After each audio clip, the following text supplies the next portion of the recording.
57,000 कर्मचारी फिर भी सफाई व्यवस्था फेल क्यों?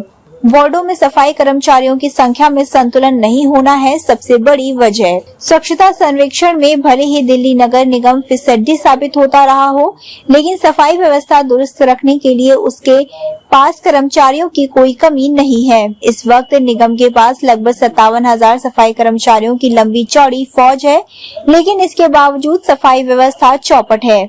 इसकी सबसे बड़ी वजह ये है कि वार्डों में सफाई कर्मचारियों की संख्या का कोई संतुलन नहीं है। किसी वार्ड में क्षमता से अधिक कर्मचारी तैनात हैं, तो किसी में क्षमता से बेहद कम। कुछ जगह तो नाम भर भी सफाई नहीं हो पाती है। एमसीडी के पास 15,582 किलोमीटर एरिया की सफाई का जिम्मा है। एमसीडी इन सड़कों और गलियों की सफाई मैनुअल तरीके से कराती है। वर्तमान में एमसीडी के मौजूदा सफाई कर्मियों को यदि 250 वार्डों में बराबर बांटा जाए तो हर वार्ड के हिस्से 228 कर्मचारी आते हैं, जबकि ऐसा है नहीं। कायदे से वार्ड के क्षेत्रफल के आधार पर ही कर्मचारियों को तैनाती होनी चाहिए। बड़े वार्ड में अधिक और छोटे में कम, लेकिन ऐसा होता नहीं। सफाई कर्मियों की तैनाती में भी राजनीतिक दांव पेच चलते हैं। ऐसे में दांव पेच चलाने में माहिर कई पार्षद अपने एरिया में जरूरत से अधिक कर्मचारी तैनात करा लेते हैं, जबकि दूसरी ओर कुछ वार्ड में जरूरत से काफी कम कर्मी ही मिल पाते हैं।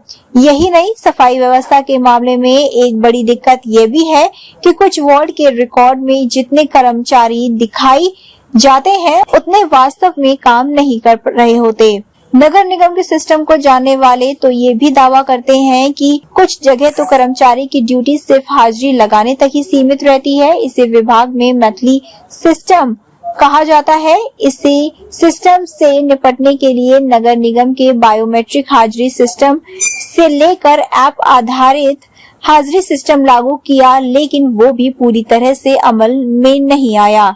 एमसीडी के शेड्यूल ऑफ पोस्ट 2024-25 पर नजर डाली जाए तो इस समय डिम्स सैनिटेशन विभाग में टोटल कर्मचारियों की संख्या 66,330 है।